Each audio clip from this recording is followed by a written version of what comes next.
முன்னெச்சரிக்கை தொடர்பாக தற்போது முதலமைச்சர் ஸ்டாலின் அவர்கள் சில ஆலோசனைகளை வழங்கியிருக்கிறார். புயல் முன்னெச்சரிக்கை நடவடிக்கை தொடர்பாக அமைச்சர்கள், அதிகாரிகளுடன் ஆலோசனையில் ஈடுபட்ட முதலமைச்சர் இது தொடர்பாக முக்கிய ஆலோசனைகளை மேற்கொண்டு வருகிறார்.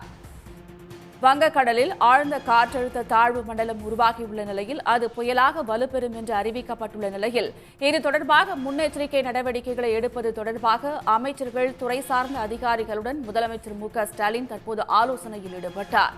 புயல் முன்னெச்சரிக்கை நடவடிக்கை தொடர்பாக ஆலோசனை மேற்கொண்டுள்ள நிலையில் இது பற்றிய மேலும் விவரங்களை தருகிறார் நமது செய்தியாளர் கண்ணன். முழு விவரங்களை சொல்லலாம். நிச்சயமாக சென்னை மற்றும் டெல்டா மாவட்டங்களில் இந்த கனமழையானது தொடர்ந்து பெய்து வருகிறது.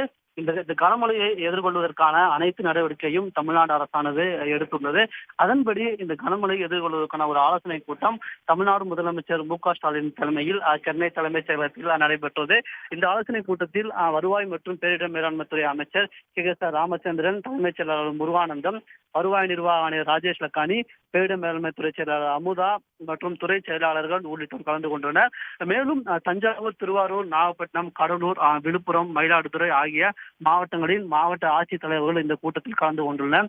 இந்த கூட்டத்தை பொறுத்தவரையில் அவர்களுக்கு மழை காரணமாக என்ன நடவடிக்கை எடுக்கப்பட்டுள்ளது, அங்க முன்னெச்சரிக்கை நடவடிக்கை என்ன எடுக்கப்பட்டுள்ளது, அங்கே என்ன பாதிப்புகள் ஏற்பட வாய்ப்புள்ளது, அதை மீட்பதற்கான நடவடிக்கை என்ன எடுக்க வேண்டும், மீட்பு பணிகளை எவ்வாறு மேற்கொள்ள வேண்டும் என்பது தொடர்பாக ஒரு ஆலோசனை கூட்டமானது நடைபெற்றுள்ளது.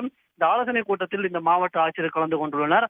அவர்களிடம் மிகவும் விரிவாக என்னென்ன மேற்கொள்ள வேண்டும் என்று முதலமைச்சர் ஆலோசனை நடத்தியுள்ளார். மேலும் ஒரு சில முக்கிய அறிவுறுத்தல்களை முதலமைச்சர் வழங்கியுள்ளார். அதில் பழைய காலத்தில் மீட்பு பணிகளை விரைவாக மேற்கொள்ள வேண்டும், பொதுமக்களுக்கு பாதிப்பு ஏற்பட வகையில் நடவடிக்கைகளை மேற்கொள்ள வேண்டும், அத்தியாவசிய பொருட்கள் தங்கு தடையின்றி கிடைக்க வேண்டும் என்பது தொடர்பாக ஒரு விரிவான வழிகாட்டு தமிழ்நாடு முதலமைச்சர் ஸ்டாலின் வழங்கியுள்ளார்.